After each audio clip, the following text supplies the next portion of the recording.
Bueno, buenas tardes. Yo soy Walter Romano y les doy la bienvenida a la segunda charla abierta de la Diplomatura en Ciencia de Datos, Inteligencia Artificial y sus aplicaciones en Economía y Negocios, que se desarrolla en conjunto entre la Facultad de Ciencias Económicas y la Facultad de Matemática, Astronomía, Física y Computación de la Universidad Nacional de Córdoba.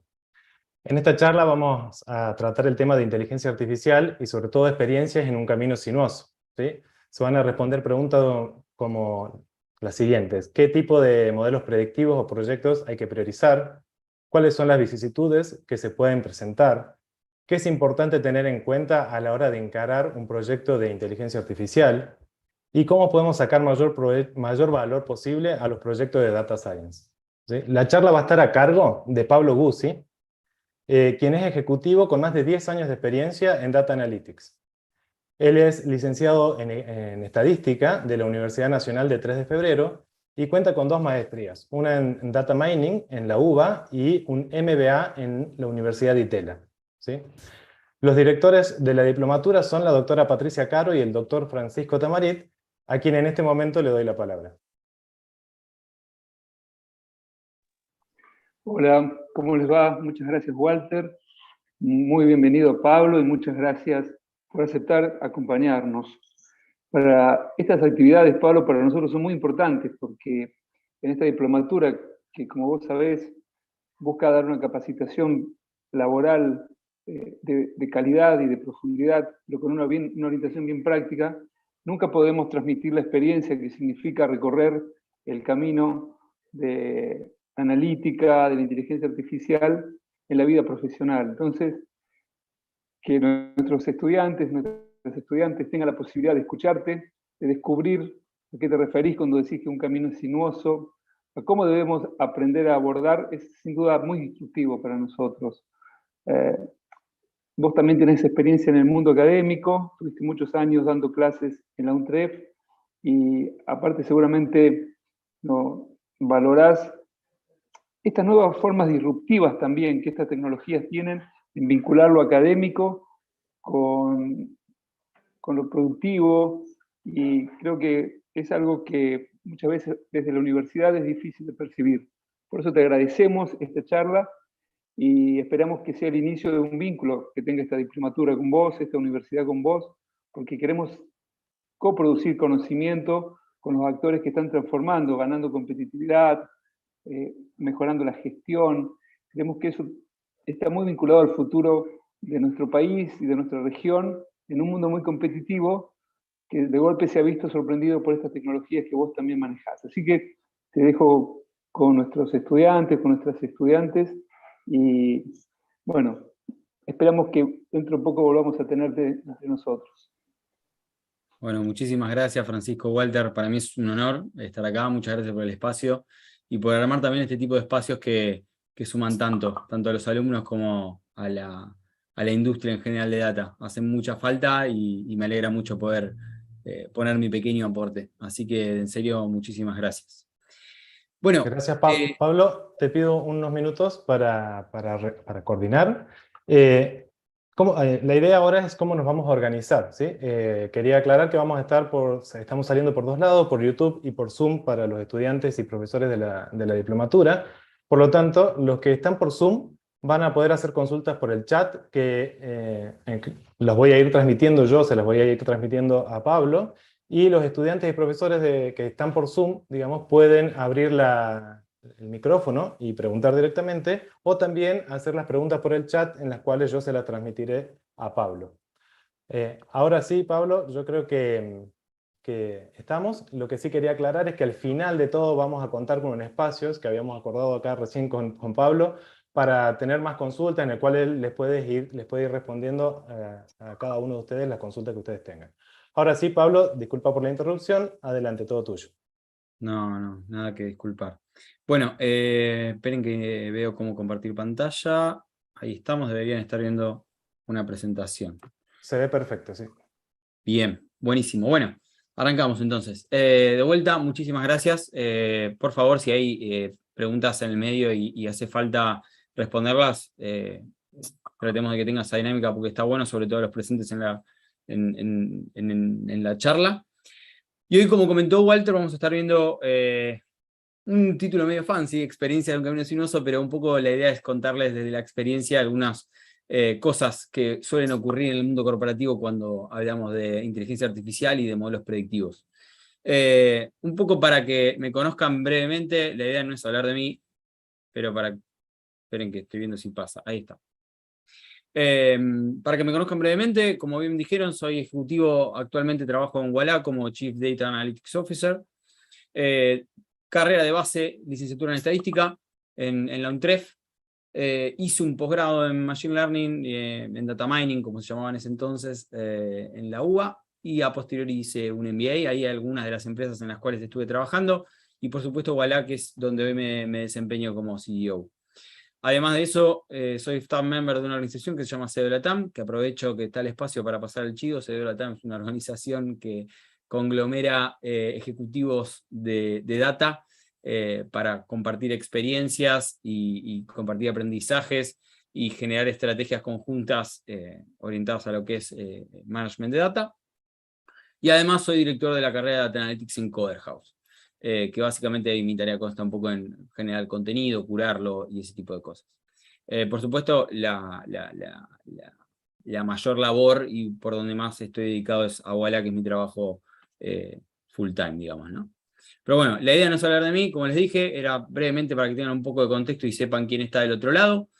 La idea es hablar de inteligencia artificial. Y una de las cosas en las que me encanta partir es por qué lo hacemos.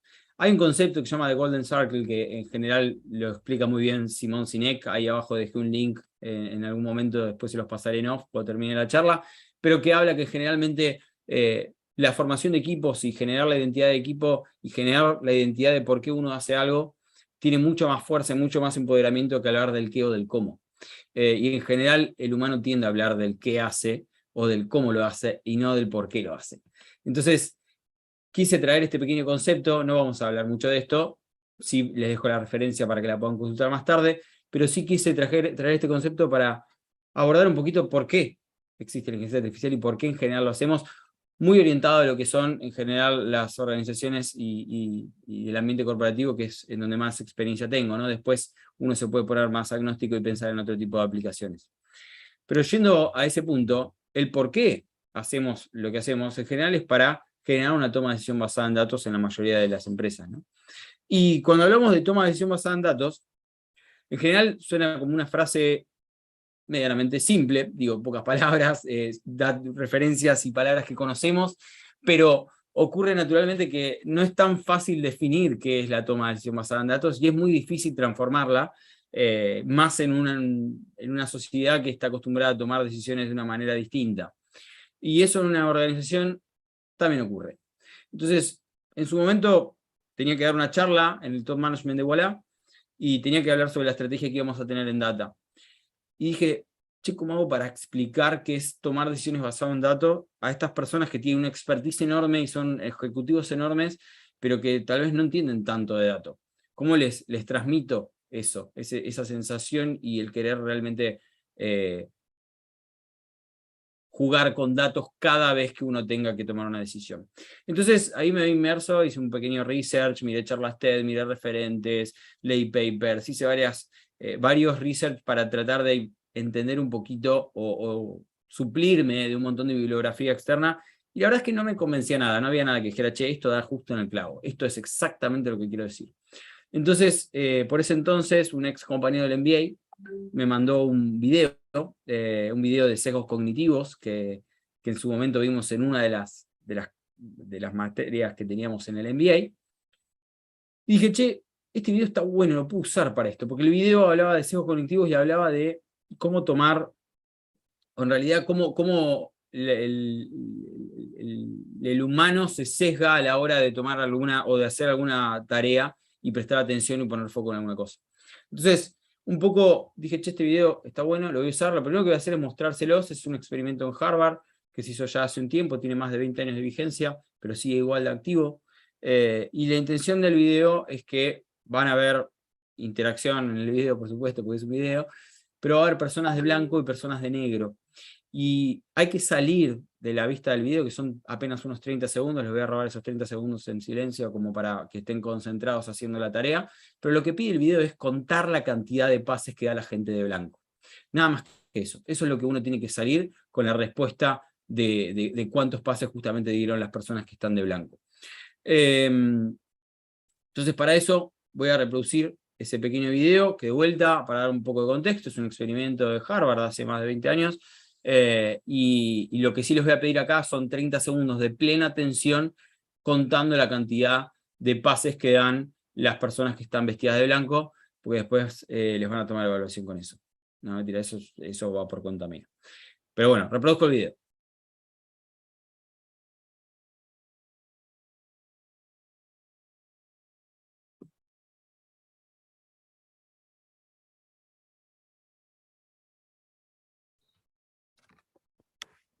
Pablo, no estamos escuchando. No hace falta el audio, Bien. despreocupate.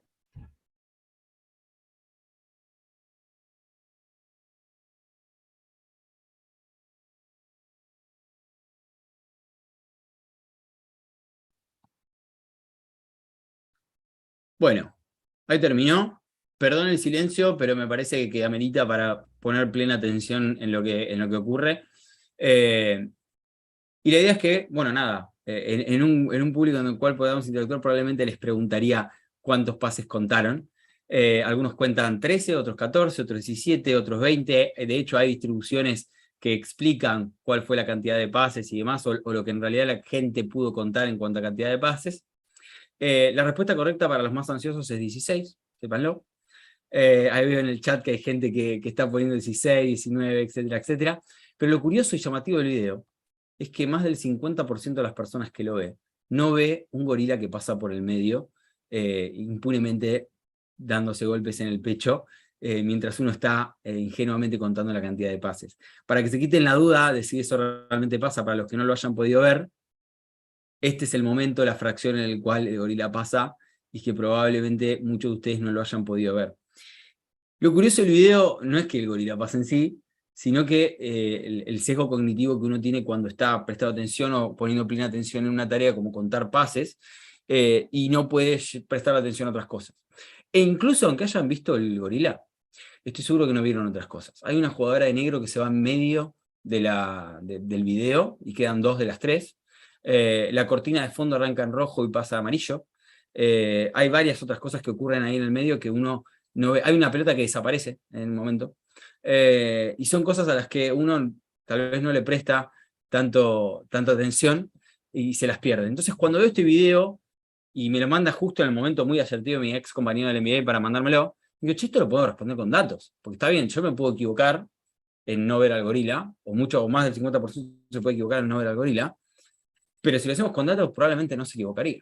Entonces ahí me vi inmerso en un desafío de querer armar un modelo que contara la cantidad de pases, que contara y viera al gorila, que viera cuando una persona se va, que tome el RGA del color de la cortina que hay de fondo, básicamente que tome un montón de datos y los pueda recopilar para tomar decisión basada en datos. Obviamente acá no hay ninguna decisión que tomar, pero supongamos por un momento que contar y tener la certeza de cuántos pases en blanco dieron la gente que está vestida de blanco es una respuesta muy válida para poder tomar una decisión, por decirlo de alguna manera. Entonces me vi inmerso en ese problema, me vi, hay mucha complejidad en ese problema porque el algoritmo por ahí detecta a la persona, pero cuando se entrecruzan 2 personas tenés que evitar que se confunda. Lo mismo pasa cuando las 2 pelotas de básquet se entrecruzan y tenés que darle seguimiento a una y que el algoritmo no se confunda y se vaya con la equivocada. Obviamente hay mucha superposición de personas, con lo cual también es difícil manejar ese efecto en el algoritmo y demás. Pero bueno, me vi muy inmerso en esto y empecé a hacer un montón de cosas con Computer Vision que trataban de armar eso. Les muestro primero el resultado y después cuento un poco cuál fue la experiencia de eso. Bueno, ahí debe haber arrancado, como están viendo, está el video. Abajo van a ver un modelo post-estimation, que básicamente lo que hace es analizar la postura de cada una de las personas que hay adentro. Obviamente ahí lo vemos de forma gráfica, pero por detrás está persistiendo un montón de datos referidos a lo que están viendo en pantalla. Y arriba vemos un tracking de objetos, en el cual podemos ver, identificar la persona que está vestida de blanco con su respectiva etiqueta, El gorila que acaba de pasar también lo podemos etiquetar con una etiqueta aparte. Lo mismo pasa con las bolas y lo mismo pasa con las personas de negro. Por supuesto, el modelo tiene deficiencias, hay momentos en los cuales puede fallar. Pero lo curioso de esto es que si bien ahora podía responder con datos, porque ahora podía contar la cantidad de pases que daban, podía ver el RGA de la cortina de atrás, podía ver un montón de cosas, hay un montón de otras cosas que también se podían hacer. Se puede hacer el conteo de acciones, conteo de pasos, estimación de peso de las personas, estimación de edad, de todo. Un heatmap posicional de cómo recorren el lugar. Se podía hacer de todo. En un fragmento de 30 segundos puede haber 5 años de desarrollo de modelo. No sé, estoy exagerándolo, pero digo, hay mucho que se puede hacer ahí y uno se puede ver como muy inmerso en ese problema, ¿no? Entonces, un poco la idea de mostrar esto es, volviendo al origen, volviendo a, ¿por qué hacemos lo que hacemos? Lo hacemos para tomar decisiones basadas en datos. Y para tomar decisiones basadas en datos hacen falta 3 simples cosas. Bueno, no sé si tan simples, pero 3 cosas. Una pregunta que hay que responder, data para responderla y analítica para poder aplicarle a esos datos y poder responderla. Y en general lo que ocurre en las organizaciones es que la pregunta viene atada a lo que es cultura, curiosidad, insensatez. Las preguntas provienen de ese tipo de skills o ese tipo de competencias cuando alguien dentro de la organización hace una pregunta. La data, por el contrario, viene un poco más sujeta a lo que es tecnología y conocimientos para poder gestionarla, para poder ingestarla, para poder dejarla disponible, para poder tener la infra necesaria para que sea performante el consumo de esa data, etc. Y lo mismo pasa con analítica, que está muy atada a tecnología y a conocimientos. Y bueno, ¿por qué les cuento esto? Básicamente porque hay una fijación de los conceptos de tecnología y conocimientos muy atada a lo que es la disciplina de Data y Analytics. Y para dar una breve explicación, digo, ahí podríamos podríamos detenernos un montón de tiempo a hablar de eso, pero para ir y ser lo más concretos posible, traté de explicarlo brevemente. Estamos atravesando ahora una evolución tecnológica sin precedentes históricos. Entonces, eso explica de alguna manera el por qué quedó así sujeto. Para tratar de explicarlo, traje acá una evolución de lo que es la industria automotriz, teniendo en cuenta un solo ítem. El primer auto versus un Mustang un poco más moderno, que tampoco está en 2016, y en el cual pasaron 108 años de la industria de por medio, y podemos ver ciertas mejoras en algunos de los features de estos dos ítems. Mejoras en la velocidad máxima, mejoras en el peso, mejoras en la potencia del auto, etcétera, etcétera. Y podemos ver la mejora anual que hay en el año a año, teniendo en cuenta esos 108 años de industria de por medio. Si aplicamos este mismo concepto a la tecnología y tomamos como referencia, por ejemplo, una MacBook, agarramos la primera Apple y agarramos una MacBook de 2018 para tener algo bastante similar, vamos a encontrar también features como procesador, memoria, display, almacenamiento, etc. Tanto en 1977, que fue la primera Mac, como la más nueva o la que en realidad, sí, la que es de 2018. Y la mejora interanual ahí es bestial comparado con lo que es la industria automotriz. De vuelta estamos agarrando 2 ítems aislados de 2 industrias gigantes, pero denme por el beneficio de la duda por un momento para hacer gráfico el ejemplo. Entonces, de cara a hacerlo aún más gráfico, si nosotros trazáramos la evolución, cómo debería haber sido para poder llegar a los puntos en los que está ahora, este sería el gráfico que explica la evolución de 1908, en donde arranca la industria automotriz, tomando como hito el primer auto, y 2016, que es el Mustang que mostramos, y la evolución en términos lineales que tuvo en los diferentes features. Si hacemos lo mismo, pero orientado a la tecnología y teniendo en cuenta que nace en 1977, por eso está marcado el año, ese crecimiento es exponencial. Y ahí es donde radica gran parte de dar cuenta de qué tanto es la evolución abismal que estamos atravesando.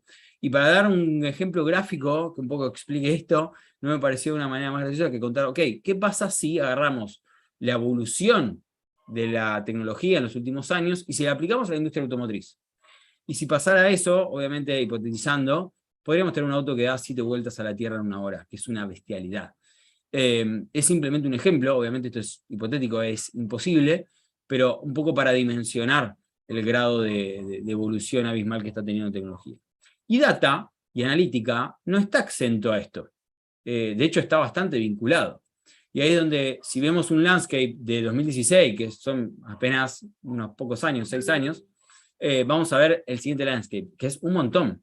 Fíjense la cantidad de empresas y tecnología que está puesta al servicio de lo que es Big Data o lo que es Data Analytics. Hay un montón de cosas, un montón de vendors, un montón de distintas plataformas de BI, de modelos de real time, de machine learning, etc. Ahí todos etiquetados con una categoría. Si vemos la de apenas un par de años más reciente, que es la de 2020, fíjense que ya es ilegible prácticamente porque es abismal la cantidad de cosas que hay. Y pasaron apenas unos 6 años, no es tanto. Entonces, es común que los equipos de analítica se encuentren perdón, un poco perdidos en qué hacer con todo esto, ¿sí? Me centro en tecnología porque tengo que aplicar lo mejor a mi organización o a mi empresa. Y dentro de elegir lo mejor, es muy fácil perderse en este super mapa tecnológico que tiene un montón de betas y un montón de gustos y flavors distintos, ¿no? Si además a esto le adiciono el crecimiento exponencial de los datos, que también está relacionado a la evolución tecnológica, bueno, se vuelve todavía más ambicionario, ¿no? No voy a hablar del crecimiento de datos exponencial porque me parece que estamos todos bastante ayornados con eso y es una realidad que nos atraviesa a todos y que estamos muy familiarizados, pero también es un tema que va muy atado a la evolución tecnológica y que por supuesto la acompaña. Entonces, eso es un pequeño contexto, pequeño marco que explica de forma muy naif o tratando de no entrar tan en profundidad para no perdernos en esa discusión que no es el eje de la charla, de por qué Data Analytics queda tan centrado en tecnología y conocimientos. Justamente para poder dar una explicación o una elección de tecnología en un momento en el cual se está avanzando muchísimo en un montón de conceptos y en evolución tecnológica, es muy común que los equipos de Data Analytics se centren en el plano más técnico y en el plano más de los conocimientos o la generación de conocimientos para poder dar respuestas a moverse en ese laberinto tecnológico que acabamos de ver. Y un poco para tratar de vincular Data Analytics con los propósitos de la organización y poder responder preguntas basadas en datos, la idea es pasar de este plano que vemos acá a algo mucho más interconectado, en donde datos y analítica también están embebidos con lo que son la cultura, la curiosidad y la encegadez, a lo mismo que datos y analítica, lo repetí. Un poco para tomar contexto de cómo esto impacta en las organizaciones, acá hay un pequeño journey. En general, cuando uno habla de datos, se minimiza mucho, o no sé si se minimiza, pero no hay una plena conciencia de lo que implica y lo que radica hacer una gestión de datos en completitud, teniendo en cuenta que se generan en sistemas legacy, o en transaccionales, o en bases de datos, o lo que fuese. De ahí se ingesta y queda en un data lake, de ese data lake por ahí se gobierna, se genera una única verdad en un warehouse, hay proyectos de catálogo para justamente explorar esos datos, hay toda una rama de estudio en cuanto a lo que es linaje para poder garantizar de dónde provienen los derivados de los datos y demás. Y en la parte más de explotación, obviamente, encontramos lo que es visualización de ese dato, generar insight, compartir datos, y la parte que más nos va a interesar en esta charla particularmente, que es todo lo orientado a Machine Learning y inteligencia artificial, ¿no? Esa es la parte donde hoy nos vamos a centrar un poco más, contando algunas experiencias que me han pasado, pero este pequeño framework es para que haya más contexto alrededor de por qué llegamos acá, digamos, ¿no? Y sin perder nunca de brújula el inicio de la charla, que es por qué hacemos lo que hacemos o por qué hacemos la inteligencia artificial. Entonces, siguiendo con esta temática, ahora sí la idea es contarles unas experiencias o modelos que fui haciendo a lo largo de mi carrera, y contarles experiencias, vicisitudes, cosas que han pasado, cosas que funcionaron, cosas que no, cosas que fueron problemáticas y demás, como para que se puedan llevar algo de todo esto y no hagan las mismas cagadas que yo, por decirlo de alguna manera. Para eso arranco con un proyecto que se llamó Calculadora NPS. La calculadora NPS era un proyecto en el cual uno trataba de medir, por las dudas, para el que no tenga contexto, NPS es una métrica, la típica pregunta que te hacen cuando terminas de hacer alguna transacción, en la cual te dice si del 0 al 10 recomendarías a un amigo o un familiar el servicio. Bueno, esa misma pregunta en general se divide, se categoriza las respuestas de detractores, neutros y promotores, y de ahí se calcula lo que es NPS, que básicamente es el porcentaje de promotores, que son los que responden 9-10, menos el porcentaje de detractores, que son los que responden del 1 al 6. Y eso es una métrica que se usa muchísimo para Customer Experience, para generar benchmark de competencia, para saber qué tan felices están tus clientes. Hay todo un estudio y libros alrededor del NPS que no vamos a ahondar acá, pero que explican un poco el éxito de la métrica y por qué se usa tanto. En base a eso, en su momento en una empresa, que vamos a tratar de no nombrar, si no me deschaba alguna otra parte de la presentación, había una orientación a lo que es el NPS extremadamente grande. Y ahí había dos grandes problemas que yo tenía. Cuando vinieron a plantear cómo podíamos aplicar analítica a lo que es el NPS, me vinieron varias cosas a la cabeza. Primero es, el NPS es una métrica de percepción. Es decir, vos le estás preguntando a una persona cómo percibe del 0 al 10 tu servicio.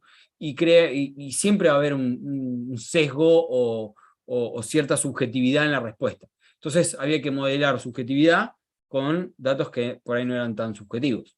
Entonces eso era todo un desafío y era difícil explicarlo a gente que por ahí no estaba tan ayornada con temas analíticos. Por otro lado, también había, como es una métrica de percepción y es un poco soft por momentos, estaba la inquietud de si realmente generaba plata, si realmente había una correlación entre el revenue de la compañía y el NPS de la compañía, y ese era otro gran problema que teníamos, porque a veces levantar el NPS para algunos podía no significar crecer o ser más rentables, y eso generaba un problema en el engagement del proyecto de cara a disociarlo mucho más. Entonces, hicimos esta calculadora que básicamente lo que hacía era simular escenarios, ¿sí? Uno se metía en una web app, que ahora se las voy a mostrar, un pequeño videito para que lo vean. En esa web app uno podía simular escenarios. Esos escenarios podía ser, che, subo 2 puntos de la satisfacción con la programación, o subo 2 puntos de la satisfacción con el contenido HD. Me estoy deschavando de qué empresa es, pero bueno, no importa. O erradico tal causa raíz, que era un problema, y se solía ver problemas de señal, digamos, y era una causa raíz, que causa raíz es otro término muy usado en Customer Experience, que era muy fuerte, muy tangible, y el hecho de erradicar ese problema probablemente hubiese dado una alza del NPS porque era un motivo de queja frecuente, digamos, ¿no? Entonces generamos una web app que básicamente hacía lo siguiente, a ver si me deja reproducirlo. Ahí está. Esto es lo que podían ver, tiene ya unos años. Pero acá básicamente uno podía justamente simular distintos escenarios, varios de ellos, en los cuales erradicaba causas raíces, subía puntos de satisfacción, bajaba puntos de satisfacción, lo que fuese. Y en real time corría un modelo que te arrojaba esta foto. A ver si puedo pasar. Denme un segundo, perdón. Ahí está. Generaba esta foto, que básicamente contenía, está medio blureado a propósito, pero básicamente contenía cuánto iba a subir el NPS. Básicamente lo que hacíamos ahí era tener el coeficiente, era una regresión logística, no era un modelo hipercomplejo. En ese momento tampoco estaban muy de moda algunos modelos más modernos como el XGBoost y demás. Además de que no sé si había suficiente poder de cómputo para correrlo en ese entonces. Pero básicamente lo que hacía era justamente ver cómo afectaba el escenario que se estaba simulando. Por ejemplo, en este caso vamos a ver que se simuló que el driver de tecnología y de programación subía 3 puntos de satisfacción. Se sabía qué impacto tenía por encuestas y por datos esos drivers en el NPS, y lo que se hacía es modelar, che, ok, ¿cuántos voy a transformar en el largo plazo a promotores que son actualmente detractores? Y lo que arrojaba el modelo es justamente eso. Te decía, vas a subir un 33% de promotores con esta simulación. En cuanto a neutros, vas a bajarlo un 25%, y en cuanto a detractores vas a bajarlo X tanto. Al mismo tiempo, te decía en cuánto te iba a quedar el NPS, que en este caso iba a subir en un 40%, que es un montón. A su vez, acá está la parte del detalle de impactos, que no vamos a ahondar mucho. Y la segunda parte del gran desafío que tenía este modelo era justamente generar una medida de revenue atrás de este modelo. Y ahí lo que empezamos a notar con el tiempo, al principio el primer entregable de este modelo no tenía esta parte, sí, no sé si llamarla econométrica, pero de medición de economía. tenía los cálculos de los costos y los beneficios que generaban los distintos tipos de promotores de tractores y neutros, de clientes. Entonces ahí sabíamos que un promotor solía comprar muchos más pay-per-view, por lo tanto tenía más revenue, o que un detractor te llamaba para quejarse mucho más seguido, y eso te genera un costo administrativo en el call center. O incluso teníamos medido cuánto las personas que eran promotoras hablaban bien de nosotros, y eso generaba una venta cruzada al día de mañana. Entonces teníamos todos esos datos relevados, y un poco la idea era poder cuantificar el rédito monetario que iba a tener el alza del NPS que estábamos pronosticando, basándonos y suponiendo, esto obviamente como todo modelo tiene un montón de supuestos, pero suponiendo que el promedio, no era el promedio, pero no importa, vamos, denme ese voto de confianza, el promedio de revenue o rentabilidad de un promotor era igual siempre, ¿no? Que después obviamente había cierta distribución dentro de lo que es la rentabilidad de un promotor, otra cierta distribución en lo que es rentabilidad de neutro y otra cierta distribución en lo que es rentabilidad de detractores. Pero un poco arrojaba esto. Este modelo fue un éxito. Lo fuimos a presentar al área regional, lo adaptamos a 8 países distintos y lo fuimos a presentar a cada uno de esos 8 países con una implementación aparte, porque obviamente los coeficientes variaban país a país y variaban los datos que entraban también como parte del modelo. Pero ustedes imaginen el impacto que tiene esto cuando de repente pasó que absolutamente todos los business case que se presentaban y todas las priorizaciones de proyectos e iniciativas que se presentaban tenían este print que les estoy mostrando por detrás, en la cual uno terminaba priorizando un proyecto si era más rentable o si tenía más alza de NPS, que en nuestro caso apuntaba a que era lo mismo, digamos, ¿no? De repente tenías un nivel ejecutivo y un nivel de management o de VPs o lo que fuese, viendo constantemente estos prints y decidiendo qué iniciativa priorizaban o qué iniciativa no priorizaban basado en esto. Con lo cual el impacto era enorme. Y por detrás había una regresión logística, que no es por chicanearla, pero hoy por hoy podemos decir que es uno de los modelos más simples que podemos encontrar en lo respectivo a clasificación. Entonces un poco acá la experiencia es, si ustedes se pueden analizar la complejidad que tiene este modelo por detrás, en términos tecnológicos o en términos de complejidad algorítmica, no es tanta, pero sí tiene una orientación a lo que se necesitaba en ese momento enorme, porque medía una de las cosas que más buscaba la empresa y terminó teniendo un impacto regional y un scope regional enorme. Entonces, es un producto, en términos de vuelta, estoy siendo demasiado conservador diciéndolo, pero relativamente simple, no era simple, pero era relativamente simple si lo comparamos con lo que vamos a ver más adelante, pero con un impacto enorme, y con un impacto organizacional enorme. Ya era algo que estaba fuera de nuestro control, el hecho del uso de este producto. Y eso tuvo mucho beneficio para todos. Entonces, básicamente la idea era contarles un poco esta experiencia y darles el pequeño consejo que muchas veces, dependiendo del caso, no conviene tanto complejizar un approach hacia una solución, sino más bien orientarla a lo que el stakeholder o los stakeholders están necesitando. Yendo a otro, este es medio polémico, de hecho me echaron de un trabajo por esto, larga historia que no vamos a contar acá, pero es un modelo que trata de encontrar emociones a través de expresiones faciales que da una persona en cámara. Para eso les voy a reproducir el modelo, que esto casualmente fue hecho en momentos de pase de mando de gobierno, y por eso quedó aplicado a lo que es el pase de mando, a la redundancia, en el momento en que Macri asume. Uy, perdón, no lo reproducí. Bueno, esto por supuesto detrás tiene un audio, no es relevante el audio que tiene, pero lo que podemos ver es básicamente que detecta las caras, y dentro de lo que es la cara detecta 7 niveles de emociones distintas, 8 niveles de emociones distintas, o 7, ya no me acuerdo, 7, entre los cuales están neutral, enojado, disgustado, feliz, etcétera, etcétera, etcétera. Este modelo sí tiene un grado de complejidad muchísimo más grande, obviamente muchísima más necesidad de cómputo, de procesamiento, de cómputo, de poder procesar toda esta info y de entrenamiento. y no tiene tanto impacto. O sea, obviamente se le puede encontrar muchísima aplicabilidad y se le puede encontrar cosas para hacer. De hecho, me han ofrecido medir el NPS basado en las expresiones faciales y demás. Pero a lo que voy es que en el momento que lo hice, con el propósito que lo hice, era un modelo de alta complejidad que requería mucho tiempo y mucho entrenamiento y mucho dato, que no necesariamente había tanto, y el impacto era bajo, o se veía presuntamente bajo, porque más que para ver un video muy fancy, muy divertido, en cómo las expresiones se van haciendo, no tenía tanto sentido. Entonces, nada, este es otro ejemplo de un modelo, y acá si quieren lo que nos podemos llevar es que no siempre la alta complejidad te va a dar un impacto alto. Y para traer otros ejemplos que contrasten con esto que les estoy diciendo, traje otros ejemplos de baja complejidad y buen impacto.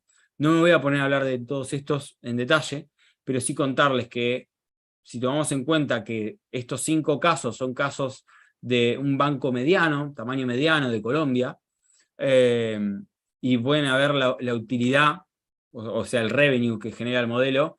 Después es recontra cuestionable cómo se mide esa utilidad y demás, pero digo, así todo les da una noción de números, y podemos ver distintos tipos de modelos, ¿no? Podemos ver modelos de churn, de clientes en bases existentes, de portafolio personal, de portafolio activo, de cliente nuevo, etcétera, etcétera, etcétera. Y si vemos los revenues, que son el tercer renglón de cada parrafito que están viendo ahí, van a ver más o menos cuánto generan en términos de revenue tener esos modelos, y son modelos que en general no son tan complejos, o no son tan difíciles de poner en producción. Entonces, básicamente ahí el consejo es, muchas veces hay que hacer un mini análisis antes de arrancar algo y entender exactamente si conviene ir a algo con baja complejidad o con alta complejidad, dependiendo del caso y dependiendo de si amerita o no. Para contarles otro ejemplo, también real, hay un modelo que hicimos en su momento de prevención de fraude en originación, que básicamente tuvo cierta coyuntura que lo perjudicó muchísimo.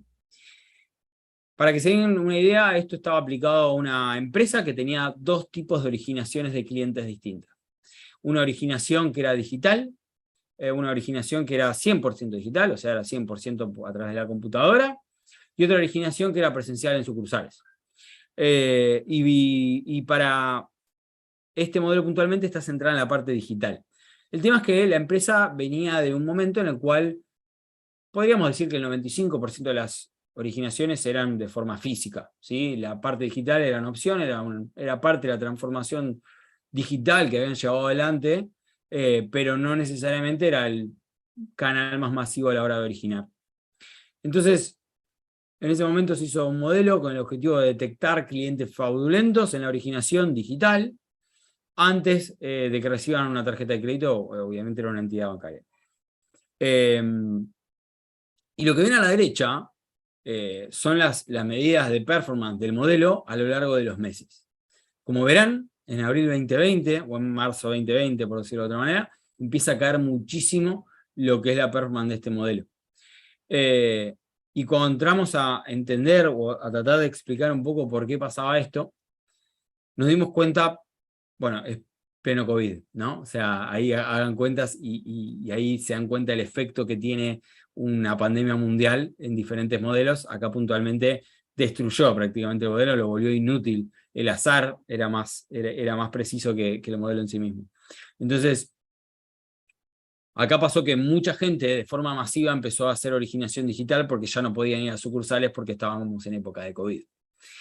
Y nos vimos en un problema, porque el modelo había sido entrenado, había tenido un esfuerzo por detrás, tenía un ETL importante, tenía una transformación de datos, tenía feature engineering, tenía un montón de cosas por detrás que habían llevado mucho esfuerzo. Y de repente teníamos una cura así del 16% que era por demás decepcionante. Entonces empezamos a tratar de levantarlo, y es un poco lo que viene a partir de mayo en adelante. Y para que vean cuáles fueron las cosas transformadoras que terminaron haciendo que realmente funcione el modelo, que empieza a mejorar. Como verán ahí, está marcado abril como las aperturas que se hicieron por 10 en el canal digital. y lo que ayudó a llegar el modelo a un plano mucho más normal, no llegó a los niveles anteriores, pero que le dio de vuelta un poco de sentido o de valor agregado a la organización, tuvo que ver con agregar variables de Google Analytics, variables que tenían que ver con la navegabilidad, con la velocidad de navegación de la página, con cómo completaba el formulario. Tenemos a alguien ahí sin mutear, me parece. Todas variables que tenían que ver con la navegabilidad que había en la página, ¿no? Y al mismo tiempo variables que tenían que ver con IP tracking. Básicamente lo que hacíamos era tener un pool de IPs que sabíamos que eran fraudulentas y que por ende podrían ser fraudulentas también el día de mañana, y eso nos alertaba y le decía al modelo, ojo con este IP, ojo con esta originación. Básicamente les cuento este modelo por dos cosas. Uno es, obviamente, hay que monitorear los modelos todo el tiempo, hay que tratar de llevar un control de cómo están performando, por más que uno ya lo haya entregado y ya lo haya puesto productivo. Dos, la relevancia que tiene Feature Engineering acá se ve muy tangibilizada. Este modelo no volvió a ser útil hasta que no tuvo muchísimo más feature embebiendo y alimentando el modelo y la analítica que había por detrás. Y tres, y volviendo al approach económico que viene teniendo también con el tema de la calculadora, nos costó mucho hacer entender al stakeholder esto. Ustedes, no sé si les ha pasado, pero cuando entregas un modelo hay como una idealización de que el modelo te va a decir quién es fraudulento y quién no. Eso no pasa. O sea, lo que ocurre es que te da un grado de priorización de quién puede ser o quién es potencialmente más fraudulento versus quién no es tan fraudulento. Entonces, para tratar de explicar esto al stakeholder en su momento, hagamos este pequeño análisis que lo que hacía era decir, che, vos tenés que controlar X caso. O sea, el modelo te puede decir automáticamente los que están por arriba de tal umbral, te diría, son fraude, ni los mires. Los que están de tal umbral, teníamos todo un back office de fraude que lo que hacía era investigar en más profundidad el caso y ver si realmente era un fraude o no. El tema es que, claro, si vos te pones a controlar toda la originación en un estadio de originación masiva, y probablemente los costos se te vayan muchísimo, que es lo que ven en la línea amarilla ahí, en donde cada operador, teniendo en cuenta el tiempo que gasta en ver cada uno de los casos, podíamos asignarle un costo lineal al hecho de estudiar casos de originación para entender si realmente le íbamos a dar el alto o no, porque podían ser fraude o no. Al mismo tiempo, ese es el costo de análisis, no el costo de estar operando atrás y ver exactamente si había algo o no. Veíamos en lo que ven en naranja o en bordeaux o rojo, parezco daltónico, pero bueno, el que se ve que es exponencial, que va bajando, es el costo de fraude ejecutado, el costo por fraude ejecutado. Teníamos medido que el promedio de fraude que ejecutaba alguien una vez que le daba la originación, es decir, che, no lo vi, se me pasó, le di la tarjeta igual. Bueno, generalmente tiene unas 24, 48 horas para dilapidar el límite de esa tarjeta hasta que nos demos cuenta y lo bajemos. En ese proceso de 24, 48 horas, medíamos cuánto era que solían gastar y con eso teníamos calculado el costo por fraude ejecutado. Y al mismo tiempo habíamos hecho la cuenta de hasta qué punto te convenía revisar con todas estas variables, hasta qué punto te convenía revisar cuántos casos tenías que ver, y hasta qué punto te convenía dejarlo decir, che, que pasen. Obviamente si vos te pones a revisar absolutamente todos los casos, deja de ser rentable, pero si te centrás en el umbral en el cual el modelo tiene más dudas o está más con cierta más incertidumbre, empezás a encontrarle sentido y valor agregado al modelo en cuestión. Este tipo de cosas resultan esenciales para que los stakeholders terminen entendiendo qué hace el modelo puntualmente. No es una bola mágica que te dice este es fraude y este no es fraude. Y un poco el gráfico está orientado a poder explicar eso y llevarle sentido y conciencia al valor agregado que estaba o que podía dar, digamos, ¿no? Y después les traigo dos casos más actuales para terminar, porque si no los voy a aburrir mucho. Uno tiene que ver con automatización de etiquetado en lo que es una operación de atención al cliente. Básicamente ahí el problema constaba en que teníamos una cantidad de inbounds extraordinaria y lo que queríamos hacer era tratar de direccionar las respuestas de los problemas que llegaban de parte de los usuarios para que sea más llevadero y tengamos más time to market de cara a responder.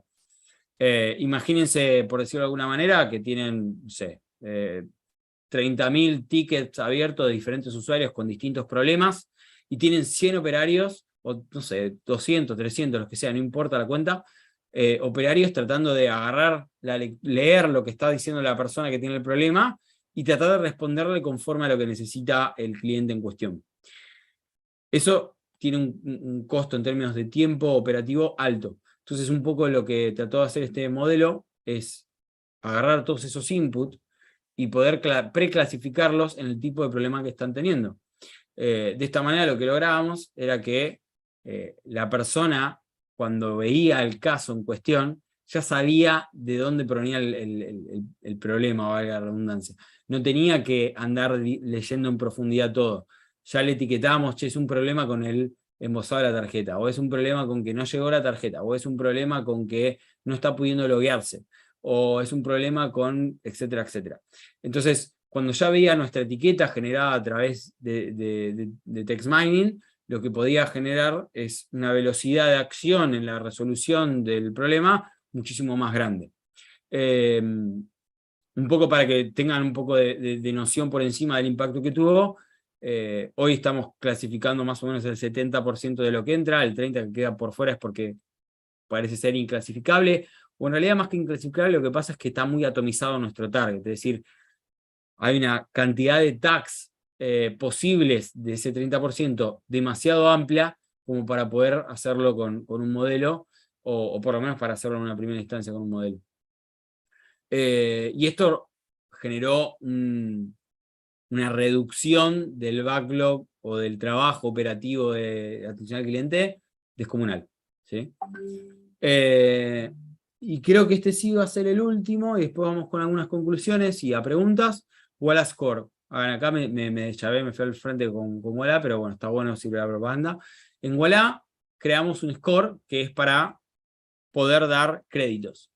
La particularidad que tiene este score, que muchos habrán escuchado hablar tal vez de Equifax, habrán escuchado hablar del Veraz, habrán escuchado hablar de Experian, de Gnosis, son diferentes burós del mercado que lo que hacen es darte un score crediticio, y para eso la modalidad que suele haber en la industria es que ese buró le pide datos a todos los bancos, a todas las entidades financieras, lo centralizan y generan un score, una medida sumarizada que dice el nivel de riesgo que tiene la persona basado en el otorgamiento de créditos que tienen otros bancos, si adeuda una tarjeta de crédito o lo que fuese. Bueno, Wallace Core era imposible hacerlo de esa manera, o no sé si imposible, pero le perdíamos mucha potencia. ¿Por qué? Básicamente porque una gran cantidad de usuarios en Walla son personas que no están en la industria bancaria o no están bancarizados. Entonces, ir a hacer consultas en Gnosis, en Veraz y demás era perder nuestro tiempo, por decirlo de alguna manera. Obviamente tenemos gente bancarizada, hay un montón, pero también hay muchos otros que no. Y para eso es para los que había que hacer una solución. Entonces creamos lo que llamamos Wallace Core, que básicamente consta de poder pronosticar el nivel de riesgo que va a tener la persona y darle un crédito acorde a ese nivel de riesgo, basándonos en distintos features que generamos en Walla. Por términos obvios no voy a decir exactamente cuáles son esos features, pero está todo lo que tiene que ver con la transaccionalidad, con el historial de compra, con ese tipo de cosas, y tenemos un plan hiper ambicioso, un roadmap hiper ambicioso para el día de mañana, agregarle cosas que tengan que ver con la navegabilidad de la app y con datos del celular propiamente dicho, que es algo que estamos capturando en términos de datos. Y esto nos permite, a mí particularmente, y al equipo que lleva esto adelante, que por supuesto no lo hago yo, digo que tuve un equipo atrás, nos permite poder llegar a estar un poco más cerca del sueño de tener una inclusión financiera amplia en Argentina puntualmente, que es donde arrancamos con Wallace Core, pero Walla tiene operaciones en México y en Colombia, y la idea también es ir para esos lados con este tipo de aproximamientos. Este es un último modelo, y un poco para terminar, algunas conclusiones que quiero que se lleven, o que está bueno que se lleven, son: lo primero que vimos, la calculadora es 100% business oriented. Hay que tratar, o por lo menos en algunos casos hay que tratar de orientar la solución muy orientada a lo que el negocio está necesitando, o lo que el stakeholder está necesitando. No sé si es business oriented, es stakeholder oriented. A lo que están necesitando ellos. Y en general es muy común que los proyectos fallen en la última milla. Se genera el feature engineering, se generan un montón de modelos, se ponen a prueba y demás, y después cuando hay que ir a la toma de acción es donde se cae gran parte de los modelos que no llegan. ¿Por qué? Porque en general no estuvo tan vinculado, no hubo tanta orientación a lo que estaba necesitando la persona. Y me pongo como primer error. Cuando vi el problema de los pases y del gorila, mi primer approach fue poder capturar todo lo que podía. Quería los pases, quería el post-estimation, quería ver el gorila, quería ver todo lo que podía y más. Y solo tenía que ver la cantidad de pases de blanco para responder a la pregunta que el video proponía. Entonces, es bastante común que uno se pierda y se vea inmerso en todo lo que se puede hacer y se aleje un poco de orientarlo a donde está el valor agregado real. Entonces, un punto ahí es, traten de hacer siempre el planteamiento del problema que amerite inteligencia artificial con el stakeholder o de la mano del stakeholder para poder estar todo el tiempo calibrando si es necesario el tipo de approach que está teniendo, ¿no? Otra cosa que también les puedo recomendar es traten de que la medición de los modelos, que deben conocer muchísimas, digo, Accuracy, ROC, F1, F2, son todas métricas de performance técnicas, pero traten de también tener performance basada en lo que el negocio está buscando. Tanto el NPS, la calculadora de NPS que les mostré, como la que estaba, el que era de prevención de fraude, están muy orientados a poder medir la performance del modelo, y no solo medir la performance del modelo, utilizarlo al modelo basándonos en la rentabilidad que está generando. Probablemente no sea rentable usar el modelo de prevención de fraude, por ejemplo, en todo lo que barría, sino más bien en un pequeño sector en donde el modelo tenía ciertos problemas. Entonces, está bueno siempre poder medir el valor agregado que genera con lo que la compañía está buscando, que en general es una métrica de negocio. No tiene por qué ser plata, puede ser cualquier otra cosa, pero está bueno poder vincularlo a eso. Y como tercer punto acá es, confíen, ¿no? O sea, yo acá siempre traigo esta película que a mí me encanta, es una de mis favoritas, Moneyball, en la cual probablemente muchos de ustedes la hayan visto. Brad Pitt protagoniza un manager de un equipo con un budget muy acotado, y lo que trata de hacer es básicamente comprar basándose en datos. Entonces contrata un analista, ese analista empieza a hacer un montón de análisis y empieza a comprar jugadores que parecía que el mercado no apreciaba, porque eran por ahí un poco chuecos, o tiraban la pelota raro, o lo que fuese, y los compraba igual basado en que sus estadísticas eran buenas. Entonces, bueno, nada, después armó un equipo basado en ese híbrido de jugadores, incluso cambiando posiciones críticas dentro de lo que es el equipo y lo que el jugador sabía, y empezaron a perder muchísimo. Y en este fragmento que pongo acá, justamente, Brad Pitt se acerca después de haber arriesgado un montón de cosas, de haber gastado un montón de tiempo, de haber consumido un montón de tiempo también en este problema, se le acerca y le dice más vale que esto funcione. Después el equipo terminó triunfando, terminó rompiendo una racha de invictos, terminó generando una de las mejores campañas de la historia, pero hubo un momento de duda, y muchas veces eso puede pasar. A veces hay que confiar, hay que insistir, porque la clave termina estando ahí. Como segundo punto, una cosa que también les nombré, pero que me pareció que valía la pena recordar, es no siempre hay que complejizarlo todo, no hay que saltar 4 escaleras al mismo tiempo. A veces con hacer algo básico alcanza para generar lo que el stakeholder está necesitando. Y es muy común, y me incluyo en esa bolsa, que uno quiera complejizar la solución o que quiera generar algo más complejo. A veces amerita, a veces no, y está bueno siempre tratar de mantenerlo simple, no solo por el valor agregado que puede dar, sino también por la explicación que uno tiene que darle al stakeholder con respecto al modelo que desarrolló, ¿no? Otra que también vimos algo relacionado, el monitoring. Traten de tener un monitoring de sus modelos, no solo de la performance, también de las distribuciones de las variables que entran en el modelo. Es muy común, como pasó en época de COVID, que muchos modelos se descalibren, muchos ni siquiera se avivaron que se habían descalibrado, porque básicamente los pasó por arriba la situación. Y está bueno tener automatizado un sistema de monitoring que mida las métricas de performance que uno quiera medir, pero que lo tengan. A su vez hay un doble clic de esto que trata de hacer un monitoring automático de lo que son los features que entran adentro del modelo. Es decir, tener las distribuciones que cada variable, cada feature que entra en el modelo tiene, y tratar de ver si alguna de esas distribuciones cambió, como para tratar de ver qué pasó, indagar qué pasó y si hace falta recalibrar el modelo. Y tercero, uno básico, pero garbage in, garbage out. Digo, acá es esencial. Les voy a mostrar un pequeño video que es de mi hija para tratar... ¡Ay, no tengo audio! Ahora sí necesito el audio. Te conviene... Está Lo que replicando. conviene es dejar de compartir y volver a compartir con audio. Bueno, pruebo eso. Si querés mutearte así.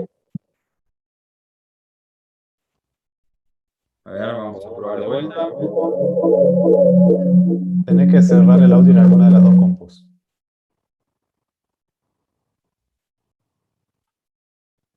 ¿No?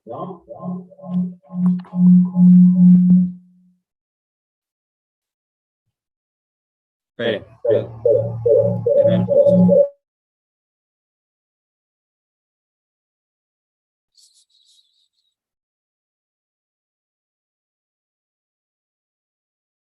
Cuando pones compartir, Ahí, en Zoom, ahí me siguen escuchando, ¿no? sí, ¿Están viendo la presentación? sí. Ok, ahí creo que va a andar. Chequeemos por las dudas.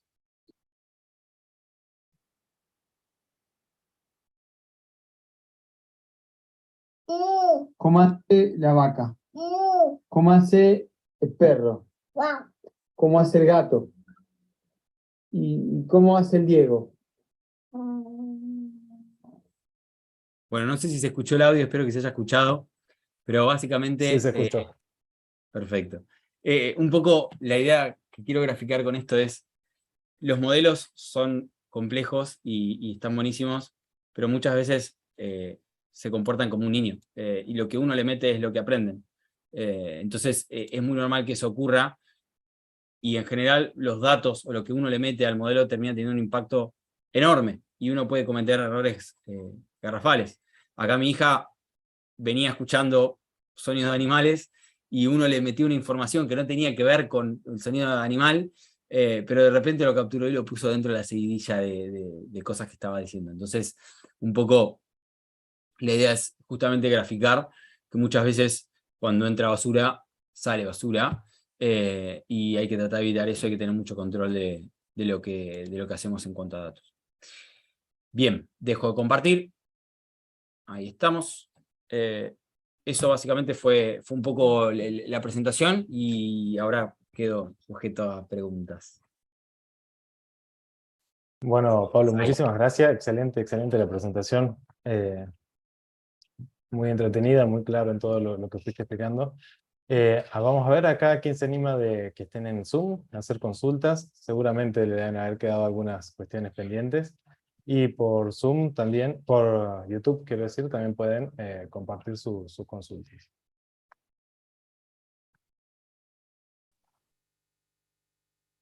Son un poco tímidos hoy los Tan tímidos. participantes. Confianza, chicos.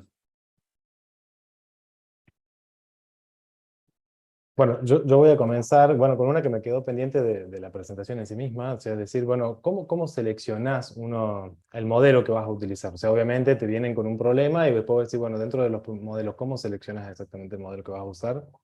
Y o sea, si vos elegís 2 o 3 modelos, ¿cómo decís, este es el que voy a usar acá? En general, lo primero que trato de entender es los tiempos que están esperando. La verdad es que muchas veces también es una charla difícil de tener, porque siempre que preguntes tiempos te van a decir ayer.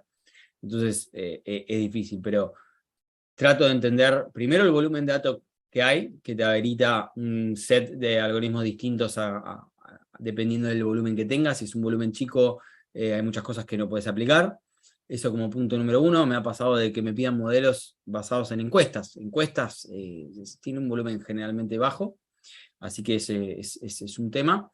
Y después también a los tiempos en cuanto a entrega que necesitan. A veces hay cosas urgentes y ir por algo simple hace que uno pueda entregar algo con más velocidad, digamos, ¿no? Después más, si nos basamos en cosas más técnicas, por decirlo de alguna manera, creo que el principal punto radica en los datos, en el volumen de datos que tengas. Y dependiendo de eso, podrás aplicar algunas cosas y otras no. Y en el feature engineering, en el tiempo que tengas para dedicar a lo que es feature engineering. Recordemos que, no lo dije, pero creo que si están estudiando esto, la mayoría debe saber que la gran cantidad del tiempo que uno consume para hacer el desarrollo de un modelo se basa en lo que es ingeniería de features y no necesariamente en el entrenamiento del modelo, ¿no? Perfecto, gracias. A ver si alguien hace alguna otra consulta. Los invitamos a ver a consultar. Ahí veo un poco en el chat. Dice, un proyecto de estos, los equipos suelen ser multidisciplinarios, entendiendo que abarcan muchos conceptos diferentes. Es una buena pregunta, Tevi. Sí, en general sí. Te puedo contar el actual como para referenciar algo que pasa en general en la industria, pero en el equipo actual de Machine Learning en Ualá contamos con equipos de todo. Teníamos politólogos, he visto sociólogos, físicos que se han puesto con esto. Ahora hay mucho del ambiente físico y biología inculcado. Yo tengo una debilidad por los estadísticos, por supuesto, porque soy estadístico, pero hay de todo, honestamente, y recuerdo que muchas veces los mayores insights en cuanto a desarrollo de modelo provienen de personas que hicieron carreras más blandas o más soft, o las llamadas más soft.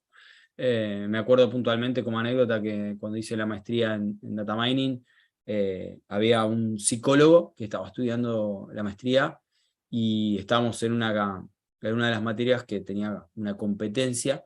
Básicamente había que entregar un modelo que prevenía Trillion y el profesor nos medía basándose en la performance del modelo, y este psicólogo tuvo un approach muy diferente al resto y tuvo un modelo que era por demás ganador con respecto al resto, con lo cual, si son multidisciplinarios, aplaudo que así sea, tratamos de que así sea, y en general los mayores beneficios los encontramos cuando es de esa manera, porque metes muchísimas perspectivas en la visión que un equipo le puede beber a un proyecto puntual, ¿no?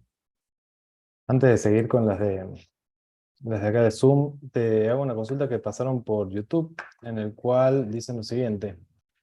Carolina nos dice, ¿qué consejo podés darnos sobre poder traducir o entender las necesidades de los stakeholders a un modelo de inteligencia artificial?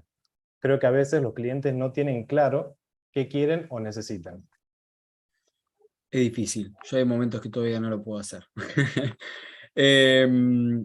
No, como consejos, primero que tengan es una conversación incómoda, es una conversación que, como se dice, y perdón la palabra, da paja, ¿sí? No es linda muchas veces, y uno tiene que hablar desde cierto lugar, que no está bueno, pero el primer consejo es no la eviten, tengan esa charla con el stakeholder, tengan ese approach en el cual le pueden contar exactamente lo que están pensando y pueden indagar muchísimo más sobre lo que el stakeholder está necesitando o el negocio está necesitando.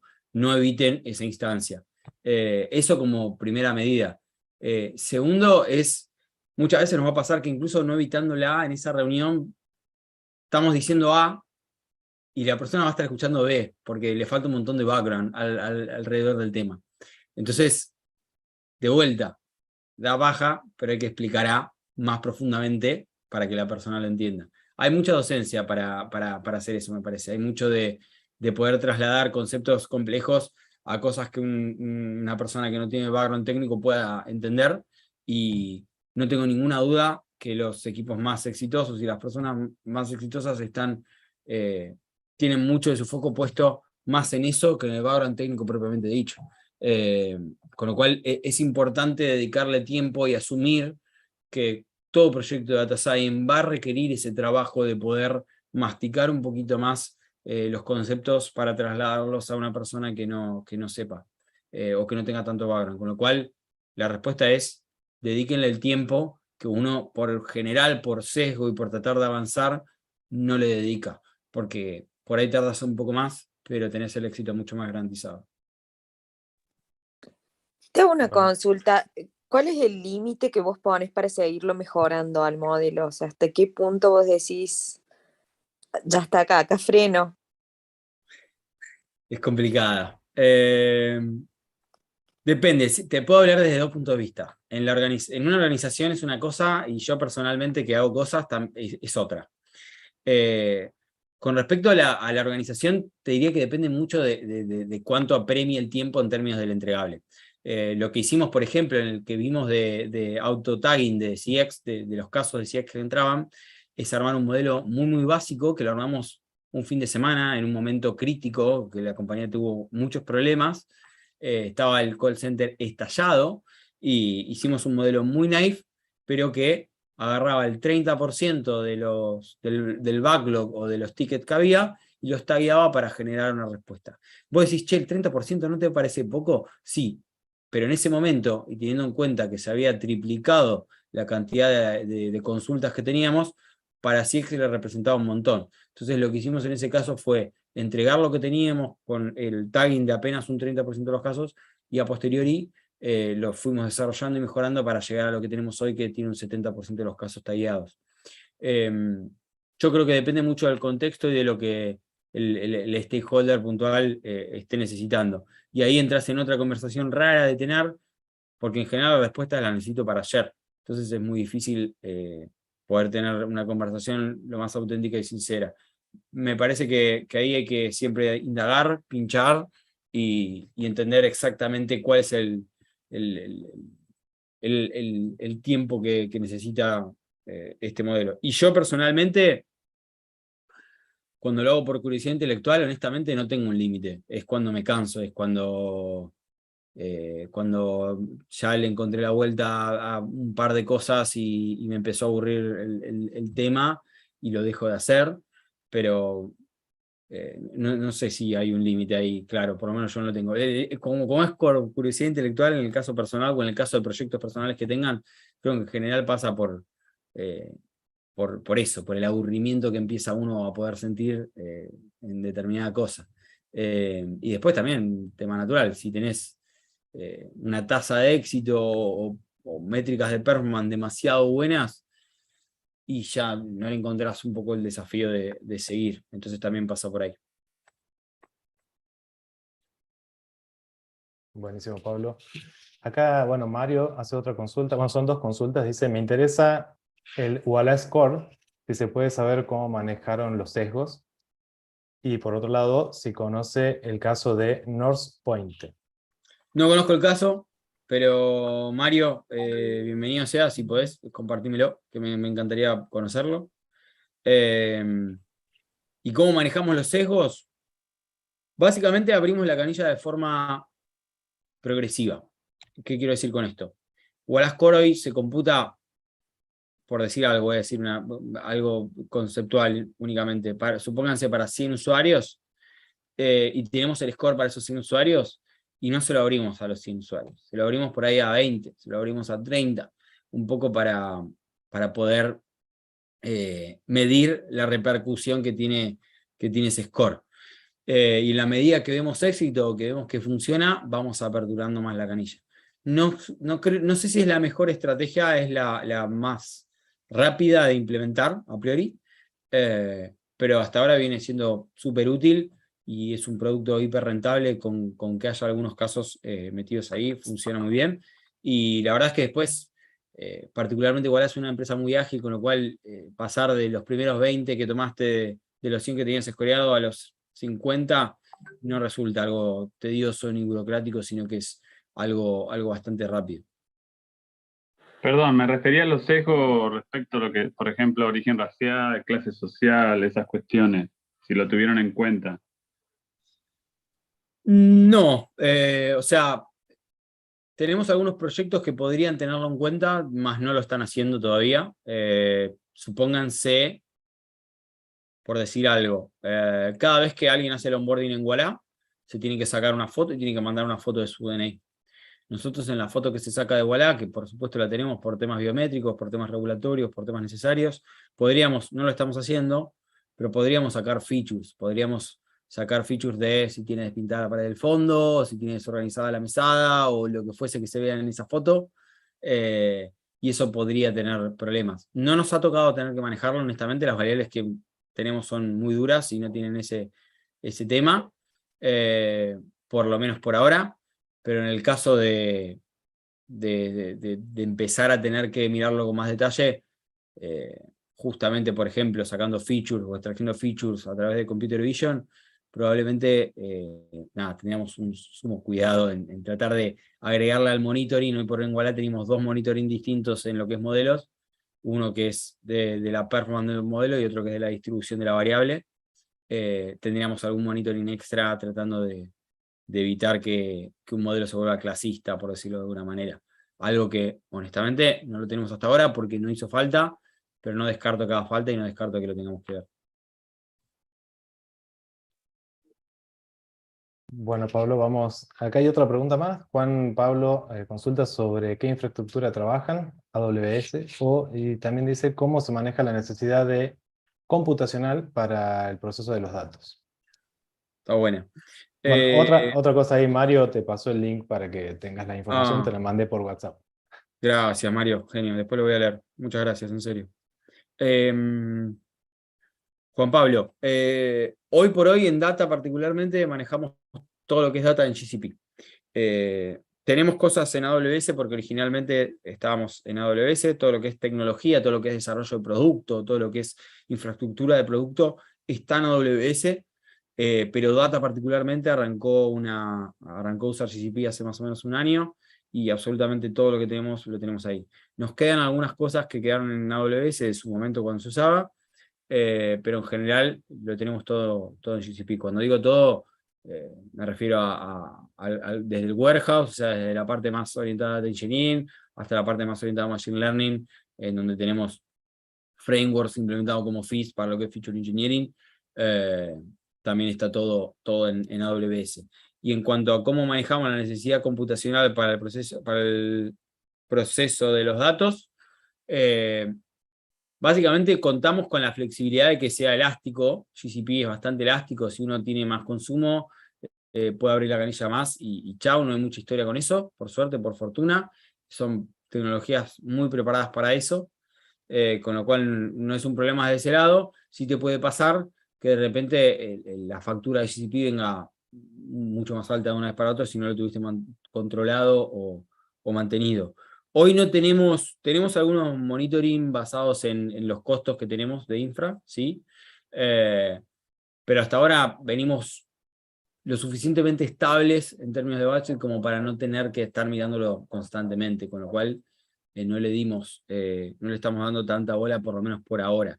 Sí nos pasa que, por ejemplo, ahora estamos calculando una serie de features nuevos, y lo que queremos hacer es calcularlo de forma retroactiva, es decir, tener la historia de esos features, y obviamente eso te demanda un poder de cómputo one shot, porque por ahí es calcularlo una vez y que quede, muy grande, y por ende un gasto también grande. Entonces, a veces sí tenemos esos picos, pero en general se maneja de forma relacional, es decir, en este caso puntualmente el manager de Machine Learning levanta la mano y dice, Pablo, tengo que calcular retroactivamente, hay budget para esto, y lo vemos, pero son muy pocos casos, muy aislados, y que por ahora no nos están demandando tener que estar teniendo un ojo pegado a lo que es el budget asociado a infra de data.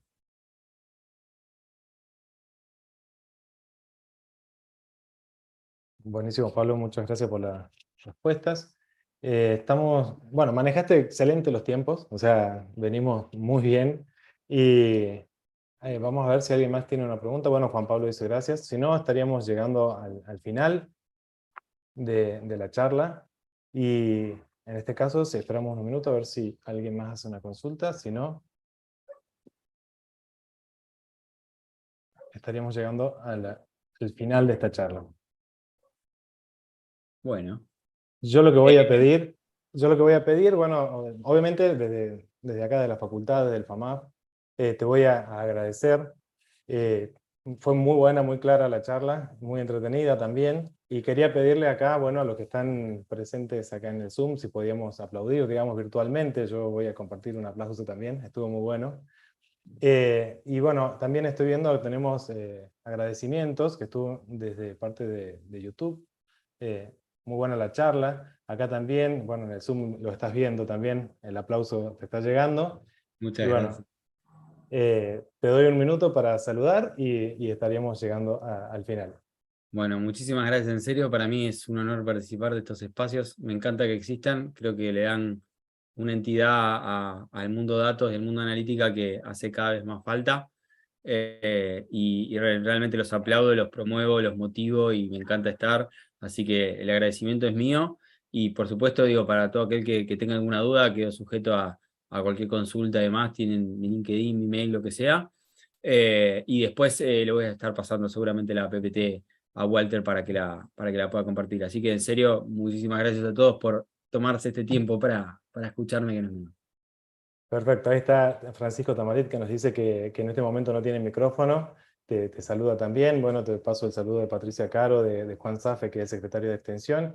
Y bueno, y acá agradecerle a Jorge y a Melissa que estuvieron también acá ayudando en la transmisión en vivo y comunicándonos con todos los estudiantes y con la gente que se conectó.